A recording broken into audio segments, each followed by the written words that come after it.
For years, Elon Musk's dream of colonizing Mars has felt like something straight out of a sci-fi movie, right? Well, it's not science fiction anymore.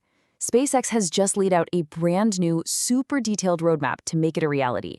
So let's dive in and see what this updated plan to become a multiplanetary species actually looks like. Okay, first things first, let's address the elephant in the room. A few years back, the big goal was to have humans on Mars by 2025. Well, 2025 is basically here, and we are clearly not on Mars yet. So what happened? Did the whole plan just fall apart? Not exactly. It just got a whole lot more detailed, and maybe a lot more realistic. Before we even get to the new timeline, we really have to wrap our heads around two absolutely fundamental things about this mission. One, the insane difficulty of the journey itself, and two, the colossal cost of making it all happen. Yeah, getting to Mars is nothing like a road trip. You can't just point your rocket at the big red planet and hit the gas. See, both planets are constantly moving, so you have to time the launch perfectly for when they're closest. This means following this long, curved orbital path of over 50 million kilometers. And that launch window, it only opens up once every 26 months. Miss it, and you're waiting over 2 years for the next one. So how in the world do you pay for something this massive?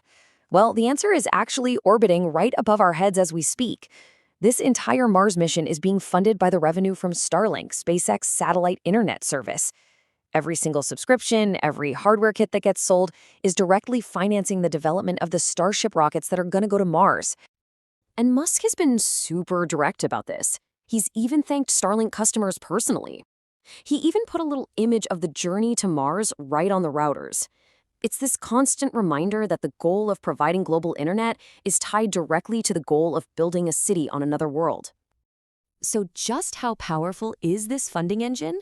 We'll just look at the numbers for a second. In the US alone, the hardware costs about $350, and that's before you even pay the monthly fee. Now imagine multiplying that by millions of users all over the globe, many in places where they have no other high-speed option. All of a sudden, funding an interplanetary mission starts to look actually possible. All right, so the funding is sorted. Now, what is the actual plan? Let's get into the new roadmap and see how this thing builds, step by step.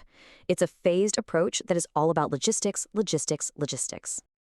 It all kicks off with the very first cargo mission. The goal here isn't to send people, not yet. It's to send the foundational gear. And we're talking about a massive 50 tons of initial equipment. Think about that. All the tools, all the machinery you would need to even begin building a base from absolute scratch. But 50 tons is really just the appetizer. The plan then is to wait that 26 months for the next launch window to open. And when it does, SpaceX isn't just sending 1 or 2 more rockets. No, they're planning to launch an entire fleet, more than 20 starships, all blasting off and heading to Mars at once. And this is where the scale just becomes truly mind-boggling. Each one of those 20-plus rockets can carry at least 75 tons. You do the math, that's over 1,500 tons of infrastructure being sent to Mars before a single human being sets foot on it. This isn't just sending some supplies. This is literally shipping the building blocks of a city across the solar system. So here it is, the new timeline all laid out. That first cargo mission is targeted for 2026. Then that massive second wave follows in 2028 or 2029. And only after all that groundwork is laid, the target for the first humans to land is 2030. It's incredibly ambitious, for sure, but it's also a structured plan that's really focused on preparation and safety.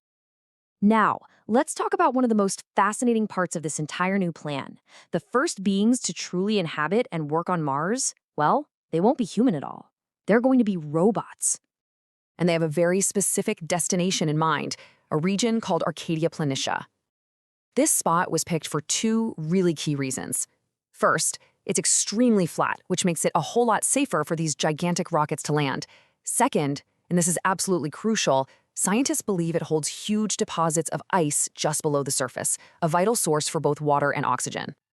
And listen, these are not going to be like the rovers we've seen before. Think about the ones we know, like Curiosity. They're amazing, but they're basically remote controlled from Earth with a huge time lag for every single command. It's incredibly slow. The plan here is to send Tesla's Optimus robots, which are designed to be autonomous. They'll use AI to solve problems on their own right there on the Martian surface. And their to-do list? It is immense. They're going to be the advanced construction crew. They'll be setting up the equipment sent from Earth, assembling the first habitats, deploying solar panels, and running experiments. I mean, essentially, they are the robotic pioneers, getting Mars ready for humanity's arrival and sending back this constant stream of absolutely critical data. But even with autonomous robots and a really solid plan, there is one massive, unchangeable challenge that comes with trying to live on two different planets. And it all comes down to the physics of communication. So here's the problem. Even traveling at the speed of light, signals take a long time to cross the vast distance between Earth and Mars. We call this the communication delay, and it has some really profound implications for how these two worlds are ever going to interact. Just look at these numbers. When the planets are at their closest, a message takes 3 minutes just to get there. That means a simple round-trip conversation, you ask a question, you get an answer, has a minimum 6-minute delay. But when they're on opposite sides of the sun, that delay balloons to a staggering 44 minutes, almost an hour for one back and forth. The takeaway from this is simple, and it's pretty stark. You will never be able to just pick up the phone and have a real-time call with someone on Mars. It's impossible. All communication is going to be more like sending emails or text messages, with these long waits for a reply. It's going to fundamentally change how Martian colonists connect with home. So, there you have it. We've seen the ambitious new plan, the futuristic technology, and the absolutely immense challenges that lie ahead. From autonomous robots building an outpost to the simple reality of a 44-minute communication lag, this is the true scale of what they're trying to do. And it leaves us with the ultimate question. After all this planning, will we be the generation that actually gets to see it happen?